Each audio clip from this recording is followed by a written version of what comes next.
How to find common elements from two array lists in Java using Java Stream APIs. Here you can see we have two lists, and in both the lists we have 4 elements, but out of these 4 elements we have only 3 elements common in both the lists. So I want to find the common elements from both the lists here. We have already one ready-made method called retain all. That means we need to call list1.retain all and pass the another list. We can do reverse as well. That means list2.retain all list1. But the disadvantage of this method is that it will override the content of list1. That means if I print list1 and list2, we can see list1 will have only the common elements from both the lists now.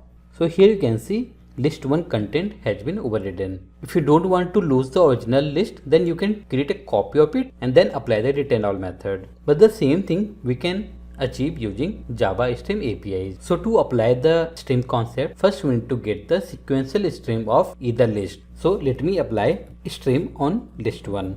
For that we have a method stream. After this I need to check that the current element of list1 returned by stream is present in list2 or not. If it is, then we will separate it or we will filter it.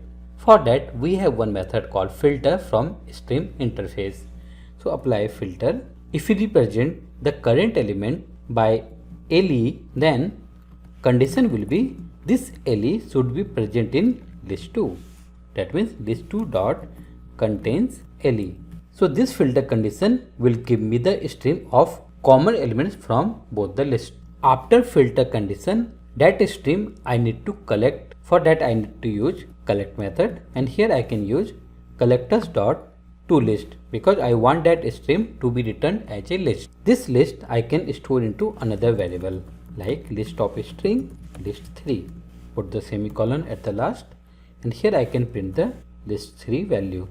In this case, list1 content will not be overridden. Let me run and show you. So this is the list of common elements, and here we have list1 and list2 intact. If you mouse over on this yellow part, it says that lambda can be replaced with method reference. Means whatever we have written, it is lambda expression. This can be replaced with method reference. What is that?